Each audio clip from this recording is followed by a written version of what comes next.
Assalamualaikum warahmatullahi wabarakatuh. Selamat siang sahabat N8 TV.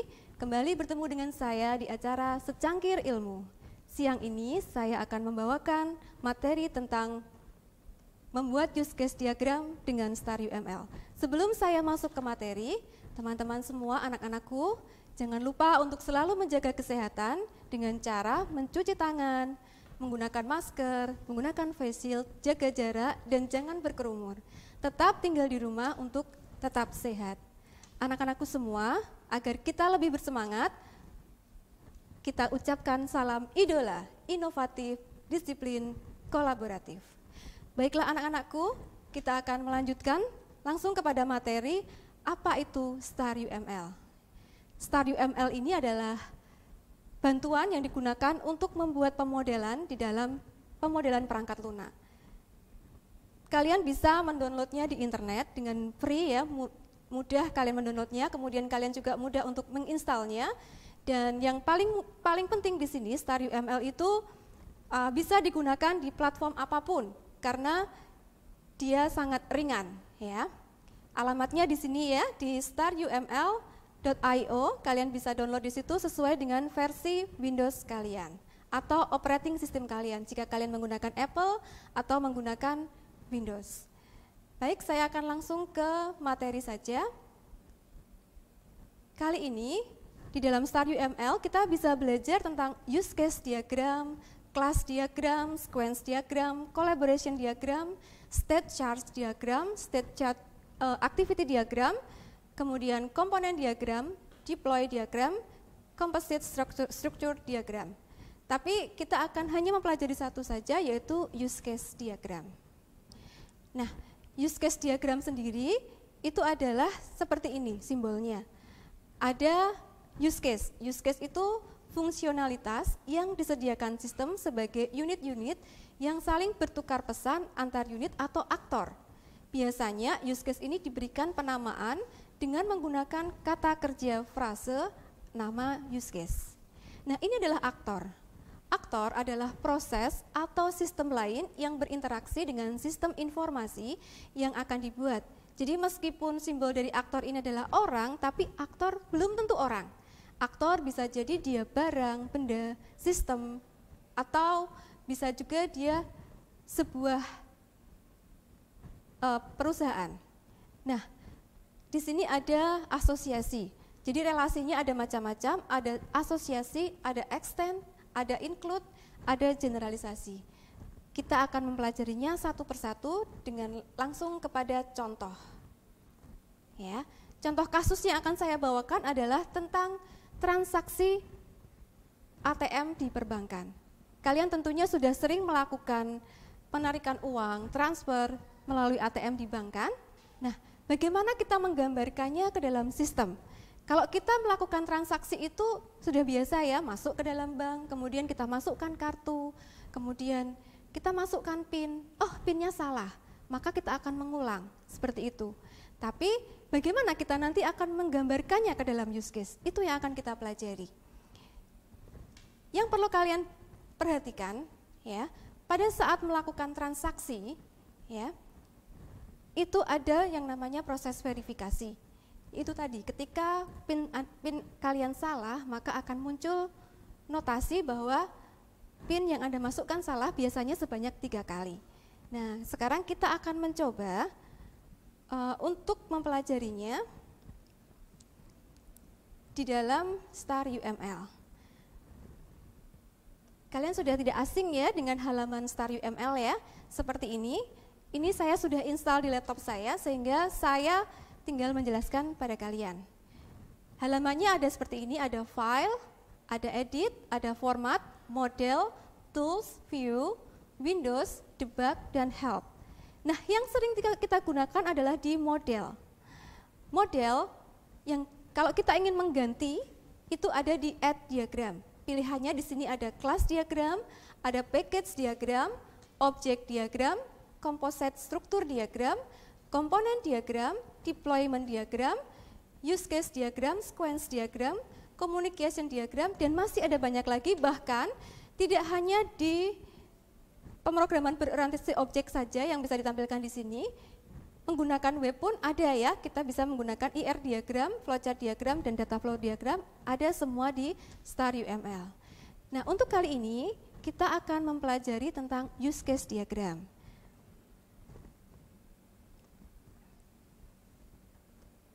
Nah, apa itu use case diagram? Seperti ini tampilannya, ya. Karena kita akan membuat use case diagram, pertama-tama kita pilih model. Kalian sudah siapkan laptop kalian kan? Sudah buka use case diagram, maksud saya Star UML-nya kan? Sekarang langsung kita buka, tadi kita file new dulu ya, file new. Kemudian kita akan muncul halaman seperti ini, karena saya belum registrasi, maka kita pilih yang evaluate aja. Kita pilih models, kemudian add diagram, kemudian saya pilih use case diagram. Nah, di dalam use case diagram itu ada yang namanya halaman untuk melakukan transaksi. Maka kita pilih use case subject. Kita letakkan di tengah ya. Kita drag sesuai dengan keinginan kita. Nah, contoh seperti ini. Kita beri judul pada use case subjeknya, kita klik 2 kali. Kita beri nama, atau kalian bisa berikan nama di ujung bawah di properties, use case subject 1, kita ganti nama dengan transaksi ATM. Ya. Nah, kita sudah tentukan judulnya. Yang terlibat di dalam transaksi ini siapa saja? Kita masih ingat tadi adalah aktor. Nah, aktornya siapa saja? Aktor atau pemerannya siapa saja? Di dalam transaksi perbankan ini, ATM ini, ada tiga aktor yang dimunculkan. Yang pertama adalah tentunya nasabah ya, atau customer. Kita pilih aktor, kita letakkan di luar, kita beri nama, bisa diklik langsung di sini atau kalian bisa masukkan ke dalam name ya. Kita beri nama nasabah. Oke, setelah itu kita lanjutkan ke aktor yang kedua. Aktor yang kedua yang terlibat di dalam sistem ini adalah teknisi. Ya, teknisi. Kenapa ada teknisi? Karena ketika ATM itu trouble, yang memperbaiki adalah teknisi. Tentu kalian mungkin pernah lihat pada saat pengisian uang itu ada orang yang membawa barang-barang atau alat-alat, itu biasanya teknisi dari ATM ya. Nah, kemudian yang terakhir adalah tentunya sistemnya. Sistem di sini adalah bank. Saya beri contoh namanya Bank Aman gitu saja ya. Oke, berarti kita sudah menentukan 3 aktor. Transaksinya apa? Yang pertama, ketika kalian masuk ke dalam bank, masuk ke dalam ATM, kalian yang pertama kali lakukan adalah login. Ya, ketika kalian memasukkan ATM, kalian login, kemudian ada yang namanya verifikasi PIN. Kita buat use case-nya, verifikasi PIN. Oh ya, simbolnya use case seperti ini ya. Kalau ini tadi aktor, ini adalah use case, verifikasi PIN. Nah, verifikasi PIN karena dia berdiri sendiri, kita verifikasi PIN karena dia berhubungan dengan login, maka untuk relasi yang kita gunakan adalah include. Kita tarik dari verifikasi ke arah login atau kebalikannya. Nah, karena kita mau login untuk verifikasi, maka arah yang benar adalah dari login ke verifikasi PIN.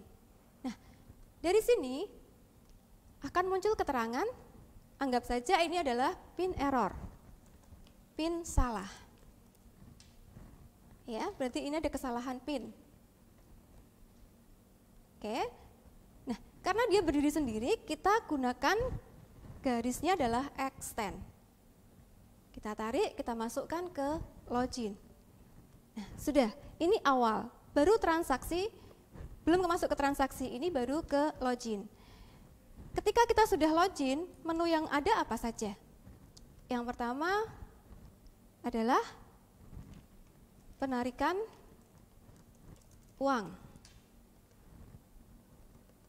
Penarikan uang. Apalagi? Ya, betul. Ada transfer. Transfer dana. Nah, contoh seperti ini saja ya. Nanti secara lengkap kalian bisa coba lagi di rumah. Nah, misalkan seperti ini. Nah, ini transaksi yang ada di dalam perbankan. Kemudian di teknisi itu biasanya dia ada kegiatan pemeliharaan. Ya, pemeliharaan kita buat dulu. Kemudian mereka juga bisa melakukan perbaikan mesin ATM-nya. Kita buat use case-nya perbaikan ATM. Nah, sudah jadi sementara seperti ini. Oke. Nah, sekarang bagaimana kita menghubungkan nasabah ke dalam sistem? Relasinya menggunakan apa? Relasi yang kita gunakan adalah relasi asosiasi. Caranya sama, kita drag dari nasabah ke arah use case yang akan kita buat. Contoh di sini adalah login. Ya. Kita lepas, kemudian kita lanjutkan lagi ke yang lain. Sampai semuanya terhubung. Oke, seperti ini tampilannya. Masih ada yang teknisi. Teknisi, kemudian di sini di perbaikan. Oke, sampai di sini sudah paham ya? Oke, kalau sudah paham, kita lanjut ke akun bank. Nah, ketika kalian di dalam melakukan transaksi ini, biasanya ada pilihan ya, antar bank atau beda bank. Ya, contohnya misalkan bank BNI dengan BNI atau bank aman dengan bank aman atau bank aman dengan bank amin. Maka use case-nya kita buat di sini, transfer antar bank. Satu lagi pilihannya adalah transfer sesama bank. Oke, baik. Sudah? Oke ya. Nah, kalau kita perhatikan ya, transfer antar bank ya, transfer antar bank dengan transfer sama bank itu bakalan berhubungan dengan siapa ya? Tentunya dengan transfer dana. Karena mereka berdiri sendiri, seperti yang saya sampaikan tadi, relasinya menggunakan apa? Iya, betul ya. Relasi yang digunakan adalah extend. Kita tarik dari transfer antar bank ke transfer dana seperti ini. Oke, jelas ya. Kemudian yang satunya lagi juga sama, transfer sesama bank. Oke. Apabila ada error di ujung sebelah kiri, itu artinya ketika kalian menghubungkan dari satu aktor ke use case, itu tidak pas. Saya beri contoh ya, misalkan ini saya hapus dulu. Kalau saya menariknya seperti ini, atau saya menggunakan generalisasi ya. Nah, error, invalid. Atau saya meletakkan di sini. Error. Jadi, ketika kalian menyambungkan atau menghubungkan garis, harus benar-benar tepat antar aktor dan use case.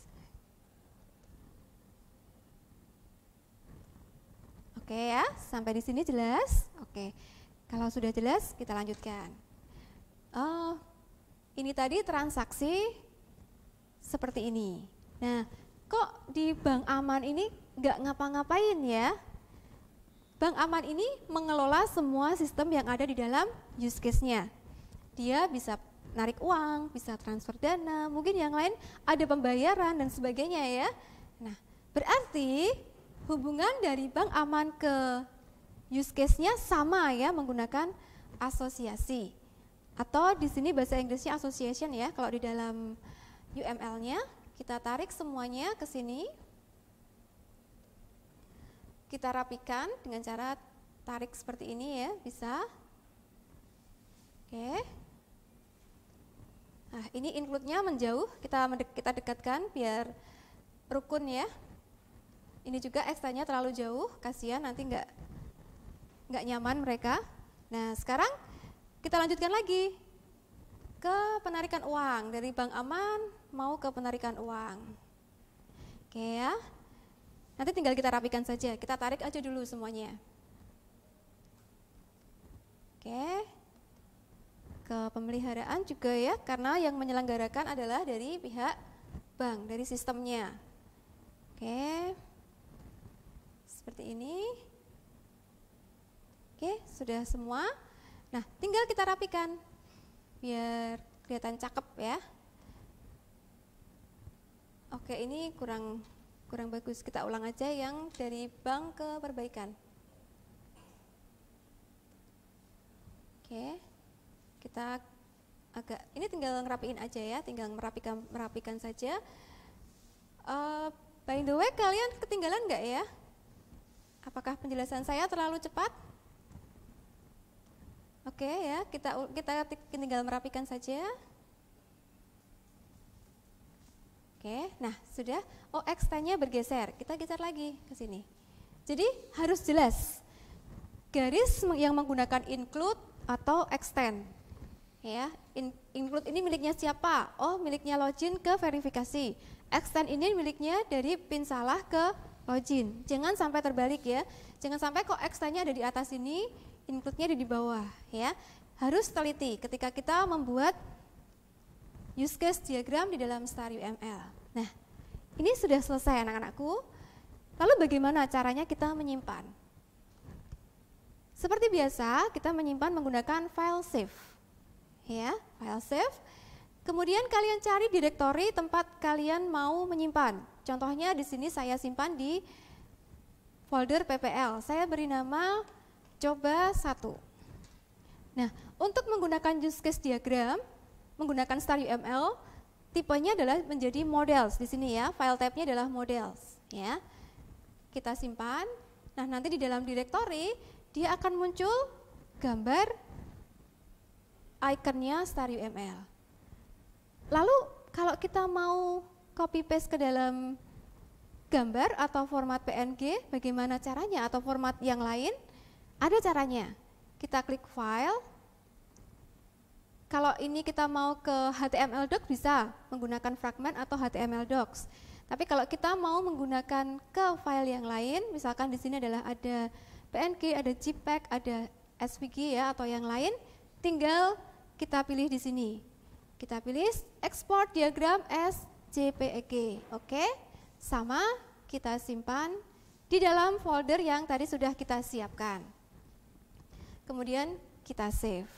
Nah, anak-anakku, itu tadi cara kita membuat Star UML, membuat use case diagram di dalam Star UML.